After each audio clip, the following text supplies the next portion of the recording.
میرا مالک اس ایک ایک قدم کے لاتعداد نیکیاں آپ کے نام اعمال میں شمار فرمائے۔ موقف کاروان ہند جو حسین کے زائرین کی خدمت کر رہا ہے، کریمہ اہل بیت سرکار ولی العصر، ان کی توفیقات خیر میں اضافہ فرمائے، ان کے تمام رضاکاران کی اس خدمت کو شہزادی اپنی بارگاہ میں منظور فرمائے۔ اجازت ہے ذکر شروع کیا جا سکے؟ آپ اس وقت اس رستے پہ چلتے ہوئے جا رہے ہیں جو علم کے کعبہ سے عشق کے کعبہ کی طرف جاتا ہے۔ بات شروع ہو چکی، ذہن آپ نے متوجہ رکھنے ہیں۔ میں پھر لفظ کہوں گا کہ آپ جس رستے پہ چلتے ہوئے جا رہے ہیں یہ علم کے کعبہ سے عشق کے کعبہ کی طرف جا رہا ہے۔ یہ باپ کے مزار سے بیٹے کی میراث تک جا رہا ہے۔ یہ مادیت سے معنویت کی طرف جا رہا ہے۔ اگلی سطر میں کہنے لگا ہوں جو قریب بیٹھے ہو، یہ خودی سے خدا کی طرف جا رہا ہے۔ یہ خودی سے خدا کی طرف جا رہا ہے۔ یہ جو آپ کے پاؤں جن رستوں سے گزرتے ہوئے جا رہے ہیں، درود سارے ذرا مل کے بلند آواز سے پڑھیں۔ بسم اللہ صلی اللہ بسم اللہ بسم اللہ سرکار بسم اللہ اللہم صلی علی محمد وآلہ۔ مولا کے خدمت گزار، مولا کے خدمتگار جناب میر حسن میر صاحب تشریف لے آئے، جناب نامدار صاحب تشریف لے آئے۔ یہ خودی سے خدا کی طرف کا سفر ہے، یہ علم کے کعبہ سے عشق کے کعبہ کی طرف سفر ہے۔ یہ بندہ صراط مستقیم پہ چلتا ہوا مالک یوم دین تک جا رہا ہے۔ یہ پاؤں سڑک پہ نہیں چل رہے، یہ بنی امیہ کی لاشوں کو رونتے ہوئے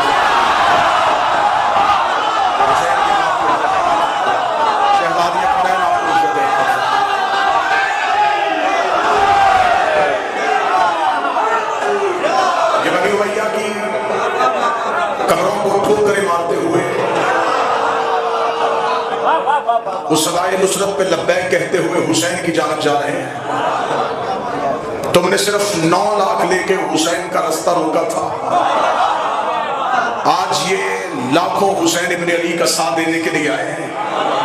آج تو قبر حسین کی طرف اتنے پہنچ چل رہے ہیں، لیکن مجھے کہیں پتہ نہیں چل رہا وہ جو 9 لاکھ قتل حسین کرنے کے لیے آئے تھے، اگر تمہیں طاقت کا نشہ تھا، تمہیں اقتدار کا نشہ تھا، تم حکومت پرست تھے، تم یہ سمجھتے تھے کہ نبی کے بیٹے کے خون سے اپنے ہاتھوں پر رنگین کرنے کے بعد بھی تمہاری حکومتوں کا تسلسل چل جائے گا، تمہاری حاکمیت قائم رہے گی، تم زمانے پہ راج کرو گے، تمہاری حکومت باقی رہے گی۔ آؤ آج یہ لاکھوں کروڑوں حسین کے عاشق، عباس کے نوکر، علی اکبر کے ماتمی، علی اصغر کے عزادار تمہاری طرف آ رہے ہیں۔ آج ہمیں بتاؤ کہ یزید ابن معاویہ کی قبر کہاں ہے، مجھے بتاؤ علی کہاں ہے، مجھے بتاؤ حسین ابن نمیر کہاں ہے، مجھے بتاؤ کہ جو لاکھوں قتل کرنے کے لیے آئے تھے ان کی قبروں کے نشان مٹ گئے، وہ اپنی قبروں کے جہنم کا ایندھن بن گئے۔ آج وہ جو بڑے بڑے سپہ سالار، کوئی بصرہ سے چلا تھا، کوئی کوفہ سے چلا تھا، مجھے بتاؤ کہاں ہے وہ ابن زیاد، کہاں ہے وہ عمر ابن سعد، کہاں ہے وہ حسین ابن نبیر؟ اگر ان کی قبروں کا نشان کہیں نہیں پتا، آؤ میں تمہیں بتاؤں حبیب کی قبر کہاں ہے، جون کہاں سو رہا ہے، حر کہاں سو رہا ہے۔ حسین ہاتھوں کو سلام۔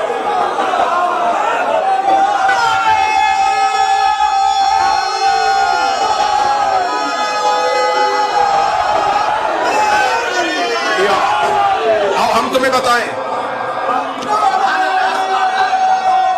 بسم اللہ،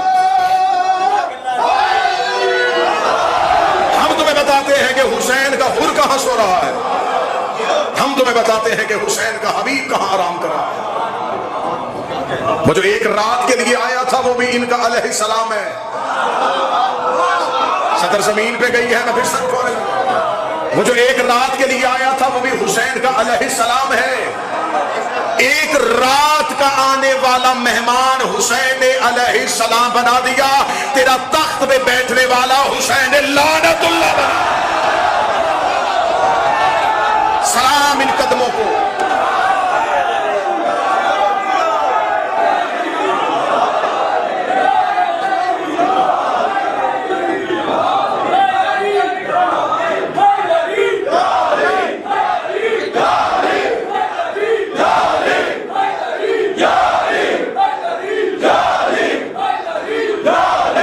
سارے مل کے آخر تک حیدری. اب کہاں چل رہے ہیں؟ ہم کیوں پیدل چل رہے ہیں قبر حسین کی طرف؟ خلقت انسان میں سب سے پہلا جو کام ہے وہ انسان چلنے کی کوشش کرتا ہے. لوگ کہتے ہیں کہ شاید یہ پیدل چلنا، یہ 40 کی واک، یہ حسین کی قبر کی طرف چلنا، یہ شیعوں نے کلچر بنایا ہے. یہ کلچر نہیں ہے، یہ عبادت ہے. حسین کی قبر پہ چلنے والے، قدموں پہ اعتراض کرنے والوں، حج کے دنوں میں صفا و مروہ پہ دوڑنا چھوڑو. ہم تو بڑے اطمینان سے چل رہے ہیں، ہم تو بڑے وقار سے چل رہے ہیں، ہم تو اٹھتے ہوئے جا رہے ہیں، ہم تو سانس لیتے ہوئے جا رہے ہیں، ہم تو ایک دوسرے کی خدمت کرتے ہوئے جا رہے ہیں. یہ قدم آہستگی کے ساتھ، وقار کے ساتھ، اطمینان کے ساتھ، احترام کے ساتھ. ہماری گردنوں میں کوئی غرور حسین نے ایسا دیا ہے، ہم کرم کی تلاش میں جا رہے ہیں، وہ حسین کی طرف جا رہے ہیں. ہمارے دلوں کو سکون ہے، ہم خرچ کر کے آئے ہیں. ہمیں نہ گرمی کی پرواہ ہے، نہ پیاس کی فکر ہے، نہ بھوک کا خطرہ ہے. یہاں پہ ہم اپنی پوری دنیا کو رونتے ہوئے حسین کی طرف جا رہے ہیں. حسین کے اس ماتمی کے چہرے کا وقار دیکھو. حج کے دنوں پہ صفا و مروہ پہ دوڑنے والوں، ہمیں بتاؤ صفا سے لے کے مروہ تک یہ چکر لگانے والے، نہ تیرے چہرے پہ اطمینان تھا، نہ تیری رفتار میں وقار تھی، نہ تیرے لہجے میں وہ کھن تھی، نہ وہ گرج تھی. آخر تیرا چہرہ اتنا گھبرایا ہوا کیوں تھا؟ آخر تیرے چہرے میں اتنی فکر کیوں تھی؟ اس لیے کہ تجھے خبر ہی نہیں تھی کہ تو کیا کر رہا ہے. تو نے یہ صفا و مروہ کے درمیان صحیح کی تھی، یہ کیوں کی تھی؟ کہتے یہاں ایک نبی کی ماں دوڑی تھی، نبی کی ماں دوڑی تھی، نبی کی ماں دوڑی تھی. اس کا مطلب ہے کوئی ماں بیٹا بچانے کے لیے دوڑے تو کیا اللہ قیامت تک کے لیے مسلمانوں پہ واجب کرے گا؟ اس کا مطلب ہے کہ وہ بیٹا بچانے کے لیے نہیں دوڑی تھی، وہ ایک حجت کو بچانے کے لیے دوڑی تھی. اور اچھی عورت حجت بچانے کے لیے دوڑے تو اللہ مسلمانوں پہ سنت بنا دیتا ہے. اور اگر کوئی عورت حجت کو لڑنے کے لیے آ جائے، وہ جتنے قدم چلی،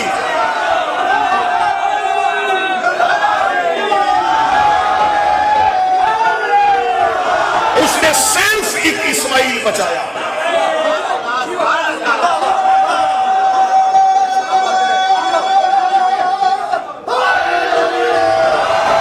اس نے صرف ایک اسماعیل بچایا.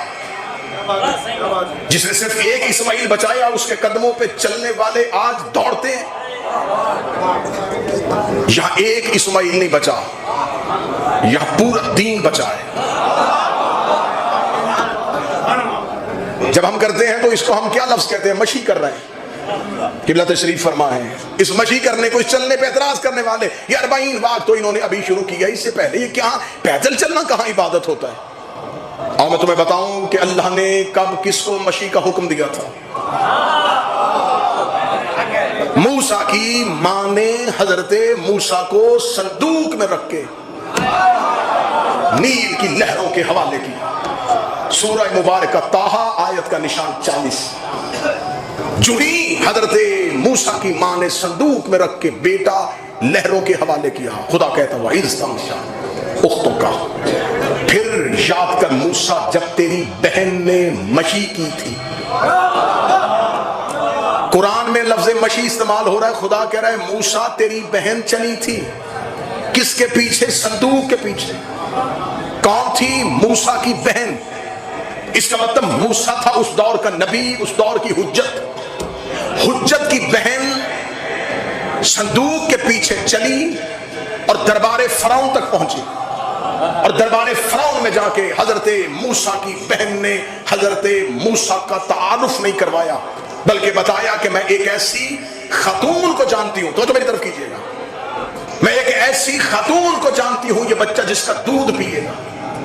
میں پورا واقعہ نہیں پڑھنا چاہتا. اس کا مطلب ہے کہ حضرت موسیٰ کی بہن چند قدم چلی اور خدا کہتا ہے کہ اے موسیٰ تیری بہن نے مشی کی، تیری بہن چلی تھی. میرے مالک قرآن واقعات سنانے کے لیے نہیں آیا، قرآن نتیجے دینے کے لیے آیا ہے، قرآن ہدایت کرنے کے لیے آیا ہے. میرے مالک قیامت تک کے لیے قرآن پڑھا جائے گا تو کیا قیامت تک کے لیے پڑھنے والے قاریان قرآن، حافظان قرآن اس واقعے کو بطور واقعہ سمجھ کے پڑھیں گے کہ ایک بہن چلی تھی، وہ صندوق کے پیچھے چلی تھی. میرے مالک تو آیتیں ایسے نہیں بھیجتا، تو ایک ایک حرف ایسے نہیں اتارتا. تو نے اسے آیت بنا کے زمین پہ اتار دیا کہ موسیٰ کی بہن چلی تھی. موسیٰ کی بہن چلی تھی، کہاں تک گئی تھی؟ فرعون کے دربار تک گئی تھی. اور فرعون کے دربار کے اندر جا کے موسیٰ کی بہن نے حضرت موسیٰ کا تعارف نہیں کروایا تھا، صرف اتنا بتایا تھا کہ میں ایک ایسی خاتون کو جانتی ہوں، یہ بچہ جس کا دودھ پیے گا. اس کا مطلب ہے کہ موسیٰ کی بہن چلی تھی، نہ بھائی